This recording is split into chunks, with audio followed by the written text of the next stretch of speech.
एक समय की बात है, एक गांव में शेरपाल नाम का आदमी अपने परिवार के साथ रहता था। शेरपाल के पास एक संतरे का बगीचा था। एक दिन शेरपाल अपने बच्चे के साथ अपने बगीचे में काम करने के लिए जा रहा था।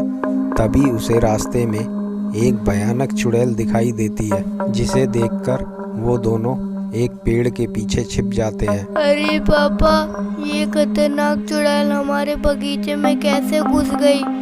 अगर ये हमारे सारे संतरे खा गई तो हमें बहुत बड़ा नुकसान हो जाएगा। अरे पापा, अब हम इस चुड़ैल को अपने बगीचे से कैसे निकालें? अरे गोलू बेटा, तुम बिल्कुल ठीक कहते हो, पर हम इस खतरनाक चुड़ैल का सामना नहीं कर पाएंगे। अब तो ये हमारे सभी संतरों को खा जाएगी और हम कुछ नहीं कर सकते। तभी वो खतरनाक चुड़ैल शेरपाल के बगीचे के सारे संतरे खाकर वहां से चली जाती है और शेरपाल भी अपने बच्चे के साथ अपने घर के लिए निकल जाता है। अरे गोलू के बापू, तुम्हें क्या हुआ?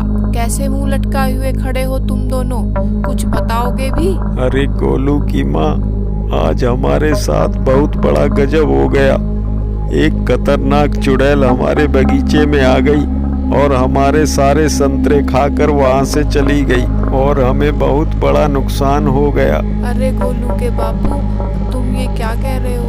उन फलों से तो हमें बहुत ज्यादा नुकसान हो गया। अगले दिन शेरपाल अपने बगीचे में बैठा हुआ था।